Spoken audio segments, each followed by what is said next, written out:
बड़ा मर्द है, इतना ताकतवर है, तो यहाँ आकर वो आएगा, भूतिया साई की तरह आएगा, आत्मा निकालेगा। अबे उससे मारा किसने?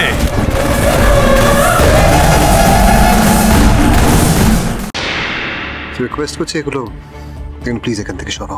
ইভান, বাড়ির সবাই তো অন্য ঘরে আছে, আর এই ঘরে তো আছি শুধু আমি আর তুমি, তাই নিজেদের মধ্যে কিসের লজ্জা বলো তো? আর তাছাড়া কাকিমণি বেরোনোর আগে বড় ঠাম্মিকে ওষুধ খাইয়ে বেরিয়েছে, আর বলেও দিয়েছে যে সন্ধেবেলা অবধি যেন বড় ঠাম্মিকে কেউ ডিস্টার্ব না করে, তাই তো বড় ঠাম্মি এখন ঘুমোচ্ছে।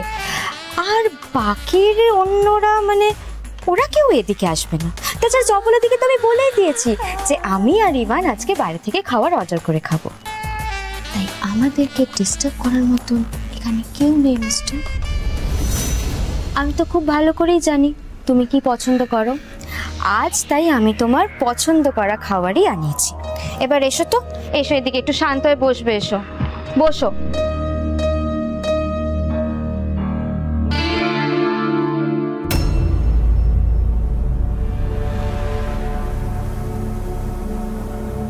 প্লিজ ইভান থাক না, আজকে আর এই টি শার্ট পরতে হবে না। এই ঘরে তুমি আর আমি ছাড়া আর কে আছে বলো?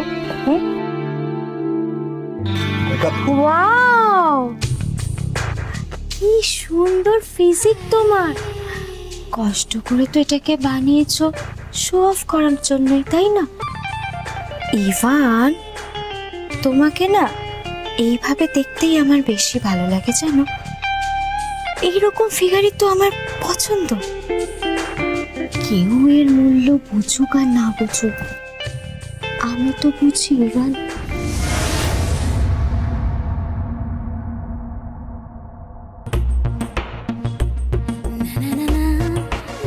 কি হলো মিস্টার, মন খারাপ?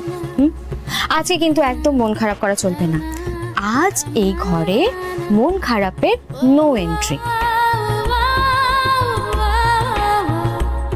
আজকে তো আমি আছি তোমার মন ভালো করার জন্য, তোমার বেস্ট ফ্রেন্ড।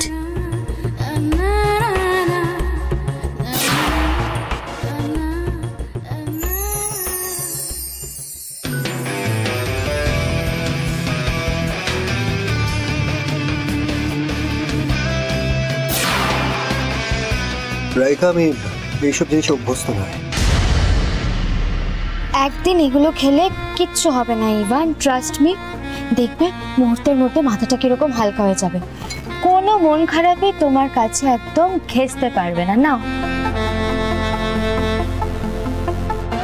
আমি বললাম তোমাকে যে এই জিনিসগুলো তুমি অভ্যস্ত নয়। ইভান, তুমি কিন্তু আজকে আর একটাও কথা বলবে না, হ্যাঁ? আজকে আমি যা বলবো তুমি সেটাই শুনবে। না, একটা সিপ নাও তো দেখি। প্লিজ প্লিজ প্লিজ ইভান, একটা সিপ নাও, একটা সিপ নাও।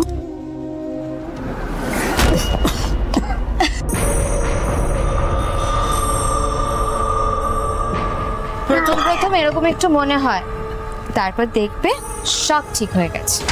এই দেখো, আমিও খাচ্ছি।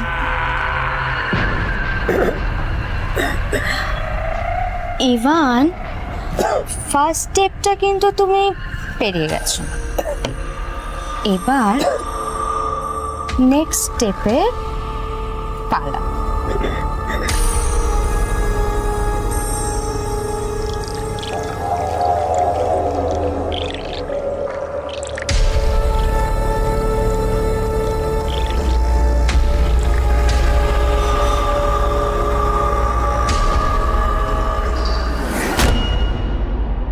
যাহা বলিব সত্য বলিব, সত্য বই মিথ্যা বলিব না।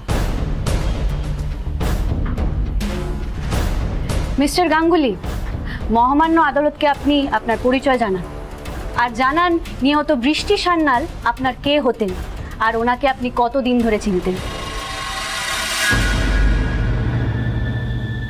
হুজুর, আমি অর্ণব গাঙ্গুলি, পিতার নাম অমরেন্দ্রনাথ গাঙ্গুলি। আমার সঙ্গে বৃষ্টি সান্যাল আমার শ্বশুর বাড়ির তরফ থেকে আমার আত্মীয়া ছিলেন। আমার স্ত্রী ওনার হাজব্যান্ড ওম সান্যালের নিজের পিসি হন। আচ্ছা, বুঝলাম। এবার বলুন তো মিস্টার অর্ণব গাঙ্গুলি, বৃষ্টি সান্যালের সাথে আপনার কি কোনো শত্রুতা ছিল? না না না না না না, কোনো শত্রুতা ছিল না। আমার সাথে কেন শত্রুতা থাকতে যাবেও না। তাহলে আপনি বৃষ্টি সান্যালকে খুন কেন করলেন? মানে এমনি এমনি আপনি একটা মানুষকে হত্যা কেন করলেন? না হুজুর, বৃষ্টি সান্যালকে খুন করার আমার নিজের কোনো অভিপ্রায় ছিল না। আমি কাজটা করিনি নিজে হাত। অবজেকশন মিলর্ড, উনি নিজেই নিজের বয়ানকে কন্ট্রাডিক্ট করছেন। উনি নিজেই থানায় এসেছিলেন নিজের ইচ্ছায় এবং এসে বলেছিলেন খুব স্বাভাবিক মস্তিষ্কে যে উনি নিজেই খুন করেছিলেন বৃষ্টি সান্যালকে। মিলর্ড, মাননীয় পাবলিক প্রসিকিউটর মহাশয় বোধহয় ভুলে যাচ্ছেন, থানায় দেওয়া জবানবন্দি কোনোদিন কোর্টে গ্রহণযোগ্য হয় না। থানায় পুলিশ ভয় দেখিয়ে জোর খাটিয়ে যা খুশি তাই বলিয়ে নিতে পারেন, কিন্তু কোর্টে সেটা গ্রাহ্য হয় না। ধর্মাবতার, এই কথা বলে কিন্তু পুলিশের ওপর অন্যায় অভিযোগ আনা হচ্ছে। পুলিশের তরফ থেকে অর্ণববাবুকে তো জোড়াজুড়ি করা হয়নি, ওনাকে ভয় দেখানো তো দূরের কথা। যখন আপনার সাক্ষ্য নেওয়া হবে তখন আপনি আপনার বক্তব্য পেশ করবেন, তার আগে নয়। এইভাবে মাঝখানে কথা বলে কোর্টের সময় নষ্ট করবেন না, কোর্টের কাজে বাধা দেবেন না।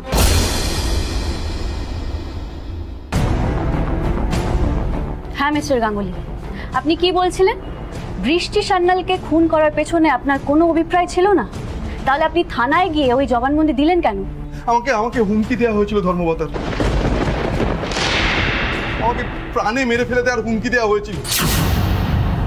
শুধু আমাকে নয়, আমার পুরো পরিবারকে প্রাণে মেরে ফেলে দেওয়ার হুমকি দেওয়া হয়েছিল।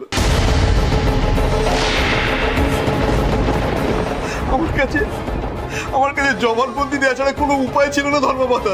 হুমকি দেওয়া হয়েছিল? হুমকি? মিলর্ড, কাইন্ডলি মিস্টার গাঙ্গুলির এই কথাটা কিন্তু নোট করবেন। ওনাকে হুমকি দেওয়া হয়েছিল, মানে আপনাকে হুমকি দিয়ে বাধ্য করা হয়েছিল থানায় গিয়ে স্টেটমেন্ট দিতে। এই কাজটা কে করতে বলেছিল আপনাকে? হুমকি আপনাকে কে দিয়েছিল?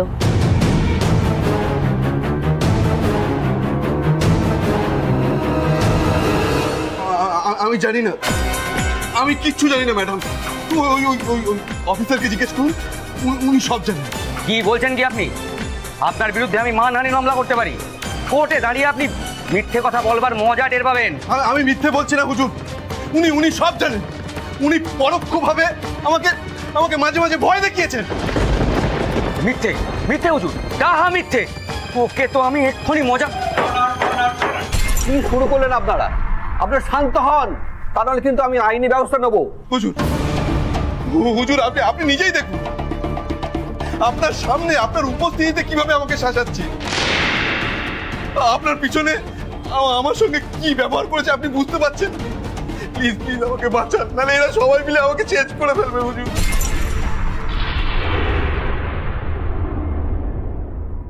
আপাতত 8 ঘন্টার জন্য আদালতের কাজ মুলতবি করা হলো। আবার 8 ঘন্টা পর এই মামলার শুনানি শুরু হবে। আপনাদের সবাইকে বলছি, এরপর আবার যদি এইরকম বিশৃঙ্খলা দেখি তাহলে কিন্তু আইনি ব্যবস্থা নিতে বাধ্য হব।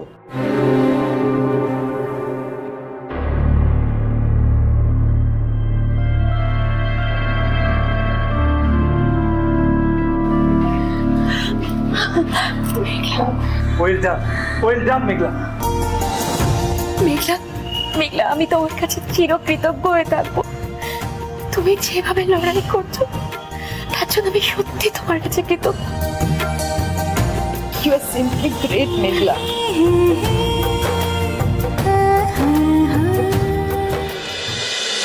কিন্তু কেঁচো খুঁড়তে গিয়ে কে উঠে বেরিয়ে পড়ছে। না আর অপেক্ষা করা যাবে না, এক্ষুনি স্যারকে খবর দিতে হবে। ভেবেছিলে আমাকে ফ্যাসাদে ফেলবে? মেঘলা ঠাকুর, তুমি যদি চলো ডালে ডালে, আমি চলি পাতায় পাতায়।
বিরতির পর আবার আমরা মামলার শুনানি শুরু করছি। আশা করি আপনারা আর বিশৃঙ্খলা করবেন না। আপনি আপনার আর্গুমেন্ট শুরু করতে পারেন মিস ঠাকুর।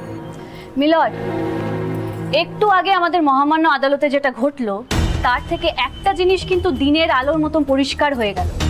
আমার ক্লায়েন্ট মিস্টার অর্ণব গাঙ্গুলিকে ভয় দেখানো হয়েছিল আর বাধ্য করা হয়েছিল থানায় গিয়ে জবানবন্দি দিতে। আর সেটা আমরা বুঝতে পারছি আমাদের ইনভেস্টিগেটিং অফিসারের আচরণ দেখে। ইনফ্যাক্ট উনি আজকে কোর্টে দাঁড়িয়ে আমার ক্লায়েন্টকে থ্রেটও দিয়েছেন। এর থেকে নিশ্চয়ই আমরা বুঝতে পারছি জবানবন্দি দেওয়ার সময়ও জোর খাটানো হয়েছিল, অনিয়ম করা হয়েছিল, আর সেই জন্যই আমার ক্লায়েন্ট বাধ্য হয়ে থানায় গিয়ে স্টেটমেন্ট দিয়েছেন। মিলর্ড, এর থেকে আরেকটা জিনিসও উঠে আসছে। আমার ক্লায়েন্ট অর্ণব গাঙ্গুলি চাপে পড়ে খুনের দায় নিজের মাথায় নিয়েছিলেন, কিন্তু কেন? মানে আমি তো আর কোনো উত্তর খুঁজে পাচ্ছি না, মানে আর কোনো কারণ খুঁজে পাচ্ছি না। নিশ্চয়ই আসল অপরাধী বা আসল খুনিকে আড়াল করার জন্য। এবার প্রশ্নটা হলো, আসল খুনি কে? কে বৃষ্টি সান্যালকে খুন করেছিল? কে অর্ণব গাঙ্গুলিকে চাপে ফেলে থানায় গিয়ে সারেন্ডার করতে বাধ্য করেছিল, আর কেন? এই সব প্রশ্নের উত্তর পাবো একমাত্র তদন্ত করলে। কিন্তু মিলর্ড, একটা সমস্যা থেকে যাচ্ছে। এই ঘটনাটা 21 বছর পুরনো ঘটনা, তাই শুরু থেকে তদন্ত না করলে এই সব প্রশ্নের উত্তর পাওয়া সম্ভব নয়। তাই আমি মহামান্য আদালতের কাছে আবেদন করছি বৃষ্টি সান্যালের খুনের কেসটা আবার রিওপেন করা হোক। আর আমার ক্লায়েন্ট মিস্টার অর্ণব গাঙ্গুলির বয়সের কথা মাথায় রেখে ওনার জামিন মঞ্জুর করা হোক। কারণ ওনার বয়স হয়েছে, উনি অসুস্থ, উনি নিয়মিত অনেক ওষুধ খান। আমি আমার ক্লায়েন্টের হয়ে কথা দিচ্ছি, পুলিশের সাথে তদন্ত নিয়ে সব রকম সহযোগিতা উনি করবেন। অবজেকশন মিলর্ড, একজন লোক নিজে যেচে এসে থানায় সারেন্ডার করে বয়ান দিল, তারপর কোর্টে নিজের বয়ান সম্পূর্ণ বদলে ফেলল। শুধুমাত্র এই ঘটনার ভিত্তিতে কেসটা রিওপেন করা বা জামিনের আবেদন চাওয়া, এই দুটোরই আমি তীব্র বিরোধিতা করছি। Objection overruled. আদালতে এখনো পর্যন্ত কোনো সেরকম প্রমাণ পাবলিক প্রসিকিউটর পেশ করতে পারেননি। তার থেকে ধারণা করা যায় যে অর্ণব গাঙ্গুলি প্রকৃত দোষী। পুলিশের কাছে খালি অভিযুক্তের জবানবন্দি ছিল, যা তিনি কোর্টে এসে বদলে ফেলেছেন। অতএব পুলিশ বা পাবলিক প্রসিকিউটরের কাছে কোনো সেরকম প্রমাণ নেই যাতে করে অভিযুক্ত অর্ণব গাঙ্গুলিকে আদালত দোষী সাব্যস্ত করতে পারে। তাই সব দিক বিচার করে এই আদালত মিস্টার অর্ণব গাঙ্গুলিকে। এক্সকিউজ মি মিলর্ড, ক্ষমা করবেন আমাকে, আপনার কথার মাঝখানে কথা বলে আপনাকে বিরক্ত করছি বলে। এই কেসের সঙ্গে যুক্ত একটি খুব ইম্পর্টেন্ট প্রুফ আমার কাছে এসেছে এক্ষুনি।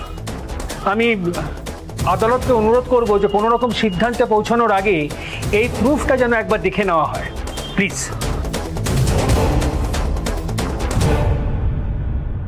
হ্যাঁ, প্লে করা হোক।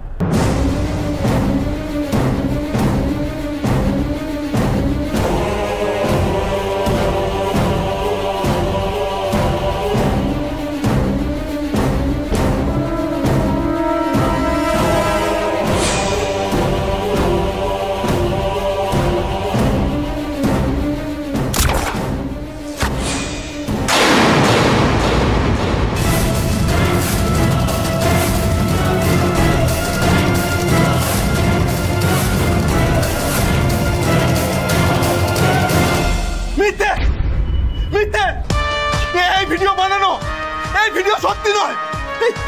কোথায় কোথায় আমি এখানে? কোথায় আমি?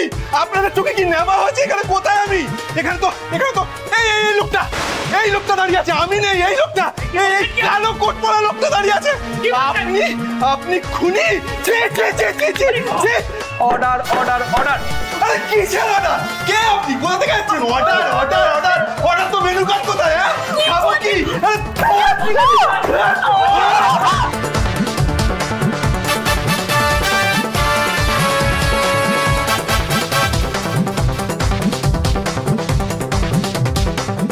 Order order order. এই মুহূর্তে কোর্টের বাইরে ওনাকে নিয়ে যাওয়া হোক। ওনার মানসিক পরিস্থিতি ঠিক নেই। পুলিশকে অর্ডার দেওয়া হচ্ছে ওনাকে চিকিৎসা করা হোক। একজন সরকারি মনোবিদকে দেখিয়ে 7 দিনের মধ্যে কোর্টে রিপোর্ট দেওয়া হোক। তারপর আদালত মামলার শুনানির বিষয়ে সিদ্ধান্ত নেবে।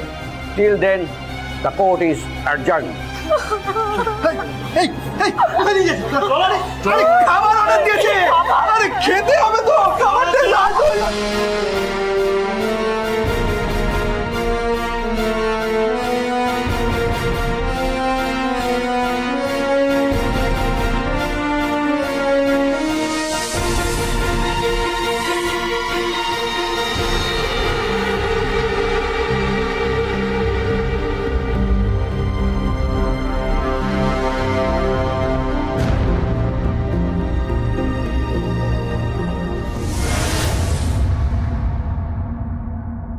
এত চেষ্টা করেও শেষ হাসিটা আমি হাসতে পারলাম না। আমার যদি মাথায় আসতো যে মেঘলা উকিল হিসেবে দাঁড়াবে, তাহলে ওই কোহেলির সঙ্গে আমি বলতাম যে মেঘলাকেও গায়েব করে দিতে। দেখুন স্যার, আমার মনে হয় মেঘলা ম্যাডামকে এতটা আন্ডার এস্টিমেট করা আমাদের একদমই উচিত। তোমার কথা আমার শোনা উচিত ছিল।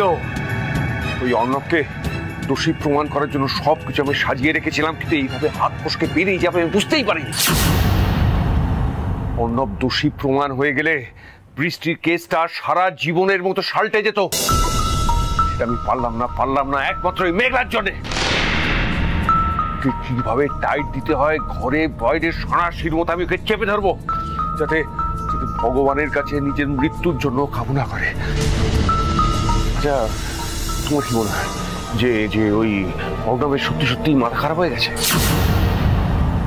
দেখুন স্যার, আমি ঠিক বলতে পারবো না, তবে পর্দার আড়াল থেকে দেখে যতটুকু মনে হলো অসুস্থই।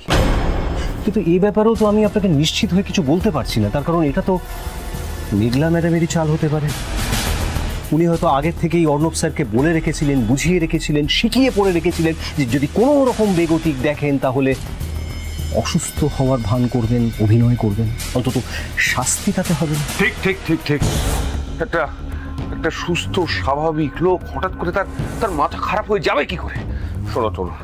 শোনো, যতক্ষণ এই বৃষ্টির কেসটা শেষ হচ্ছে ওই অর্ণবকে আমাদের কনফিডেন্সে রাখতে হবে। এই কেসটা শেষ হওয়া পর্যন্ত ওকে আমার দরকার। আর মেঘলার দায়িত্ব তুমি আমার উপর ছেড়ে দাও। ওকে কিভাবে জব্দ করতে হয় সেটা আমার খুব ভালোভাবেই জানা আছে। জব্দ করতে হয়।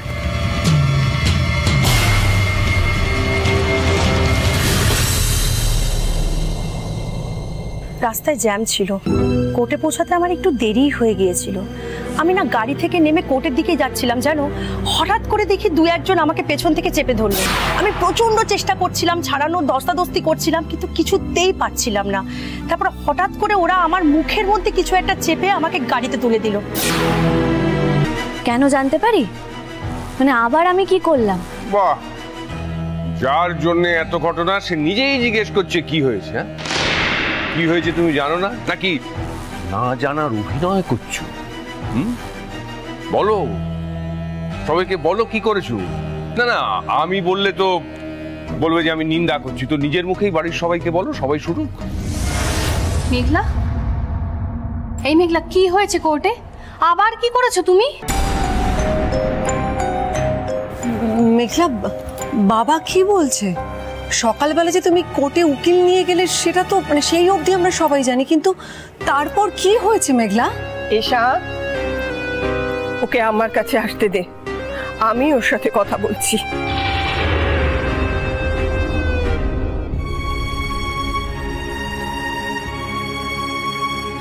মেঘলা, কি হয়েছে আমাকে বল। খোকা কি বলছে, কি করেছিস তুই? আরে বলার মতো মুখ থাকলে তো বল। অনাথ আশ্রমের কথাটা আমি এমনি এমনি বলিনি মেঘলা। তোমার যদি শিক্ষা দীক্ষা থাকতো তাহলে পুরো পরিবারের বিরুদ্ধে গিয়ে তুমি অর্ণবকে বাঁচানোর চেষ্টা করতে। এই বিষয়ে যা বলা সকালে তো আমি বেরোনোর আগেই বলে গেছি। তবুও আমি আরেকবার বলছি, আমি কাউকে বাঁচানোর চেষ্টা করছি না, আমি শুধু সত্যিটা জানার চেষ্টা করছি। মেঘলা, এই কথাগুলো শুনে শুনে আমাদের কান পচে গেছে। যেখানে অপরাধী তার নিজের অপরাধ নিজের মুখে স্বীকার করে নিয়েছে, সেখানে তুমি কোন সত্যিটা খুঁজতে যাচ্ছিলে? আর মেঘলা, আমরা সকালে তোমাকে কেউ কিচ্ছু বলিনি, কিন্তু এখন বলছি এটা তুমি অত্যন্ত অন্যায় করেছো মেঘলা। আমরা বাড়ির প্রত্যেকে তোমার কাছ থেকে খুব আঘাত পেয়েছি। তুমি তুমি পিশানের জন্য উকিল ঠিক করে একদম উচিত কাজ করো না কিন্তু মেঘলা। দাঁড়া দাঁড়া এসা দাঁড়া, তোরা তো পুরোটা জানিস না। খালি উকিল ঠিক করে এই মেঘলা থেমে থাকেনি, আর অনেক কিছু করেছে। আর তাছাড়া মেঘলা ঠিক করা উকিল তো হেরে যাওয়ার ভয়ে কোর্টেই আসে। মানে উকিল কোর্টে আসেনি, তাহলে কেসটা কি করে চললো? বাবা বাবা বাই চান্স পিসে মশাই সেই সব থেকে অসুস্থ হয়ে যাননি তো? আরে উকিল আসেনি তো কি হয়েছে, মেঘলা আছে তো, ওই তো কেসটা বন্ধ হতে দেয়নি। কিছু বুঝতে পারছি না দাদু, কোর্টে যদি উকিলই না আসে তাহলে কেসটা কে লড়লো? কে লড়লো? আমার মা, যার হাতে এই বছরের ওম সান্যাল মেমোরিয়াল স্কলারশিপটা তুলে দিয়েছিল, যে বছর ল পরীক্ষায় প্রথম হয়েছে, সেই অর্ণবের কেসটা লড়ছে।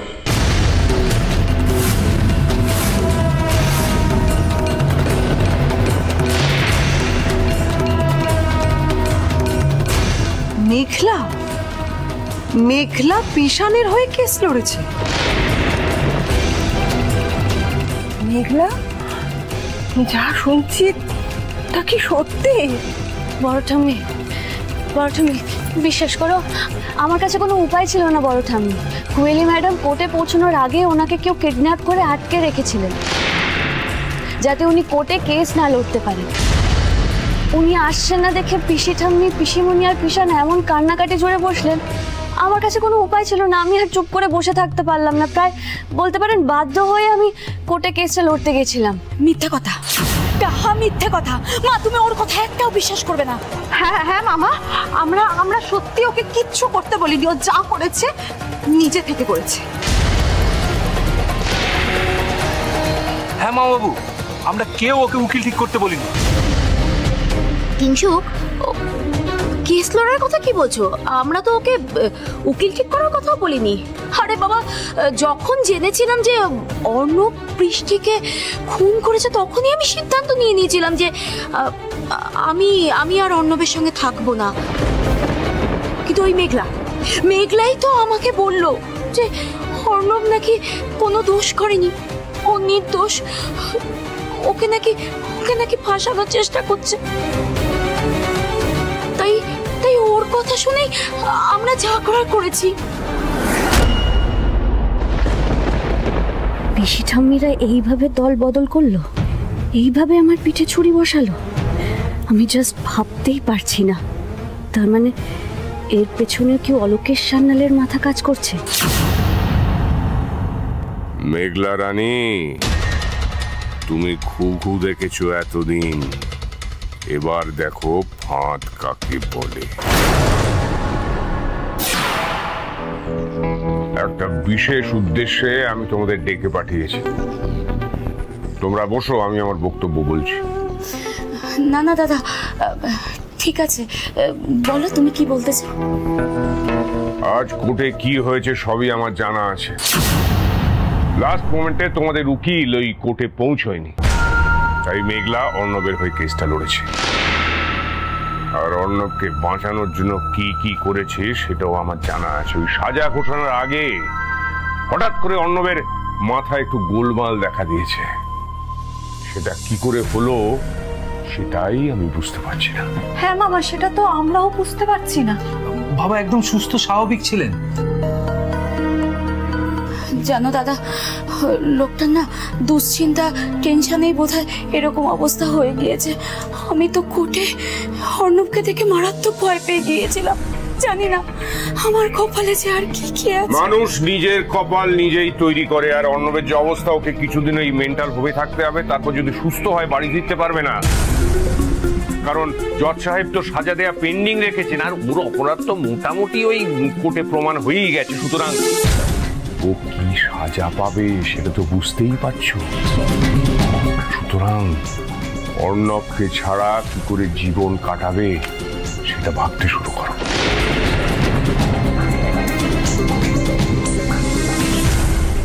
দাদা বলছি, কি করে কাটাবো মানে ঠিক বুঝলাম না, একটু যদি বুঝিয়ে বলো। তোমরা যদি আমার বিপক্ষে যাও এই বাড়িতে থাকা তোমাদের পক্ষে সম্ভব নয়, কিন্তু যদি তোমরা আমার পক্ষে থাকো তাহলে তিতলি কিংসুক যেমন আছে তেমনই থাকবে, সেটা আমি আগেই বলেছি। আর ভেবেছি যে অর্ণবের পোস্টে আমি কিংসুককে বসিয়ে দেবো, তাহলে তোমার প্রমোশন হবে। কিন্তু তোমরা যদি আমার বিপক্ষে যাও তাহলে এই বাড়িতে থাকা সম্ভব নয়, আর ওই কিংসুকের চাকরিটাও থাকবে না। না না দাদা, তোমার বিপক্ষে যাব কেন? আমরা তো সবসময় তোমার পক্ষেই আছি দাদা। তোমরা কখন আমার পক্ষে গেছো কখন বিপক্ষে গেছো সবই আমার জানা আছে। সুতরাং আমার কথা মেনে যদি তোমরা মেঘলার বিপক্ষে যাও, ওর বিরুদ্ধে কথা বলো, তাহলে তোমাদের সবকিছু ঠিক থাকবে, সেই গ্যারান্টি আমি দিচ্ছি। দাদা কি বলছো? আমরা কোনোদিনই তোমার বিপক্ষে ছিলাম না। আমরা সবসময় তোমার পক্ষেই ছিলাম। শুধু পরিস্থিতিটা আমাদের সঙ্গে ছিল না দাদা। দাদা বিশ্বাস করো, তোমার বিপক্ষে যাওয়ার কথা আমরা ভাবতেই পারি না কোনোদিন না দাদা। না গো, আর তাছাড়া মামা, বাবা ছাড়া তো একমাত্র তুমিই আছো যে আমাদের সকলকে আগলে রেখেছো।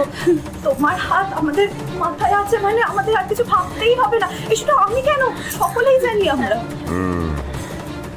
আর কিংসুক তুমি কি বলছো? মা বাবু, আমি তো প্রথম থেকেই আপনার দেখানো পথেই হাঁটার চেষ্টা করেছি। আমি আপনার সঙ্গে ছিলাম, আপনার সঙ্গে আছি, আর আপনার সঙ্গেই থাকবো। ব্যাস, কাছের মানুষ দূরে চলে গেলে বড় কষ্ট হয়। ভাল লাগছে সেই মানুষগুলো আবার আমার কাছে ফিরে এসেছে। সুতরাং তোমরা নিশ্চিন্তে থাকো। আর বাকি কথা মানে কাকে কখন কিভাবে বলতে হবে সব আমি তোমাদের জানিয়ে দেবো।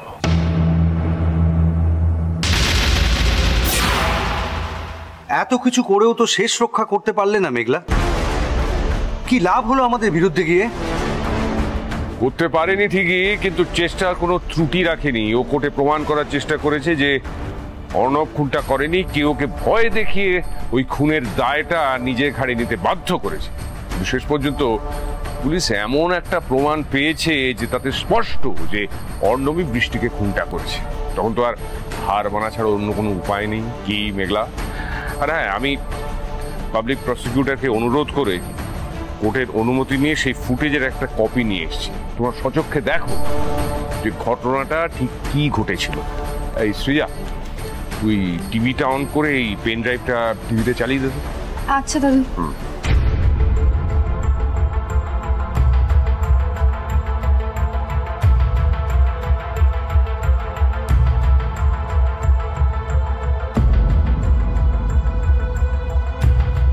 দেখো, তোমরা সব নিজের চোখে দেখো।